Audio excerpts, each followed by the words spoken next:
ప్రభునందు ప్రియమైన దేవుని ప్రజలారా, యేసుక్రీస్తు నామమున మీకు శుభములు తెలియపరుస్తున్నాను. గడిచిన నెలంతా మనల్ని కాపాడి మరొక నూతనమైన నెలలోనికి మనల్ని నడిపించిన దేవునికి మహిమ కలుగును కాక. ఈ నెలలో ప్రభు మనకు ఇస్తున్న వాగ్దానం యెషయా గ్రంథము 45వ అధ్యాయము 2వ వచనం. నేను నీకు ముందుగా పోవచ్చు, మెట్టగా ఉన్న స్థలములను సరళం చేసేదను. ప్రియమైన దేవుని బిడ్డలారా, ఈ నెల మనతో ప్రభు మనకు ముందుగా వెళ్ళబోతున్నాడు.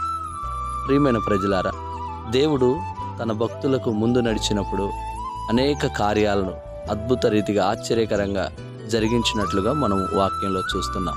అబ్రహాముకు దేవుడు ముందుగా నడిచాడు, మోషేకి దేవుడు ముందుగా నడిచాడు. మోషే అంటాడు కదా, అయ్యా నీ సన్నిధి మాతో రాని ఎడల మేము వెళ్ళము అని మాట్లాడతాడు. ఆ సమయంలో మోషేతో ప్రభు వాగ్దానం చేస్తాడు, మోషే నా సన్నిధి నీకు తోడుగా వచ్చును. యెహోషువతో దేవుడు ముందుగా నడిచాడు, ప్రవక్తలతో దేవుడు ముందుగా నడిచాడు, అపోస్తలులకు దేవుడు ముందుగా నడిచాడు. ఈ మాటలు వింటున్న నీతో కూడా ప్రభు ఈ నెలలో నీకు ముందుగా నడవబోతున్నాడు. ప్రభు నీకు తోడుగా ఉండి నీకు ముందుగా ఆయన ప్రయాణం చేయబోతున్నాడు.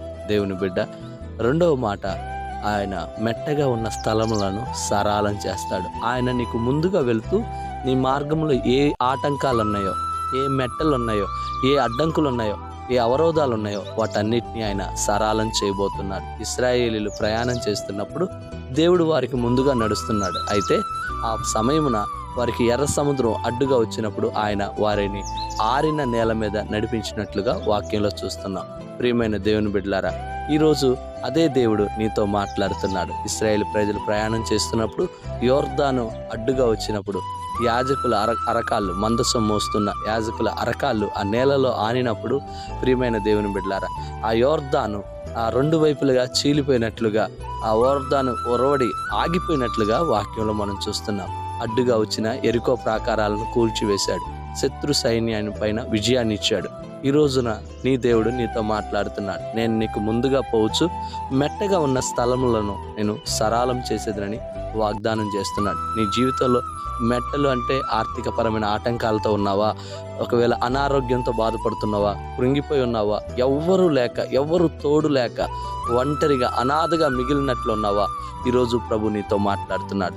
నేను నీకు ముందుగా పోవచ్చు, మెట్టగా ఉన్న స్థలములను సరళం చేసేదను అని మాట్లాడుతున్నాడు. కనుక దేవుని బిడ్డ, ఈ మాటలను బట్టి ధైర్యం తెచ్చుకో. ఏ సమస్యలతో బాధపడుతున్నావో, ఏవి ఆ మెట్టలుగా ఉన్నాయో, ఆర్థిక బంధకాలు, అనారోగ్య సమస్యలు, కుటుంబ సమస్యలు, ఉద్యోగంలో పోరాటాలు, ఎగ్జామ్స్లో పోరాటాలు, చదువు విషయంలో, వ్యాపారాల విషయంలో, పనుల విషయంలో, ప్రయత్నాల విషయంలో ఏ మెట్టలు ఉన్నాయో ఆ మెట్టలను ఈ నెలలో ప్రభు ఆయన నీకు ముందుగా వెలుచు వాటిని సరళం చేయబోతున్నాడు. దేవుడు నిన్ను బలపరచబోతున్నాడు. కనుక ధైర్యంగా ఉండు. ఈ నెలంతా దేవుడు నీకు ముందుగా నడుస్తూ నీకున్న ఆటంకాలు, అడ్డంకులు, అవరోధాలన్నిటినీ సరళం చేస్తూ నేను విజయ తీరాలకు చేర్చబోతున్నాడు. దేవుడి కృప నీకు తోడయుండును గాక. ప్రార్థన చేద్దాం. పరిశుద్ధుడు అయిన తండ్రి, గనుడు అయిన దేవ, ఎందరైతే ఈ మాటలు ఆలకిస్తున్నారో, ఎవరి జీవితాల్లో అయితే ప్రభువా అయ్యా మెట్టలు ఉన్నాయో ఆ మెట్టలు నాయన నీవు వారికి ముందుగా వెలుచు ఆ మెట్టలు సరళమగును గాక. అవి ఆర్థికపరమైన మెట్టలైనట్లయితే, అప్పు బంధకాలైతే ఈ నెలలో అవి సరళమగును గాక. అనారోగ్య సమస్యలైనట్లయితే ఆ అనారోగ్యం అనే మెట్టలు ప్రభువా నీ గాయాల చేత స్వస్థపరిచి అవి సరళమగును గాక.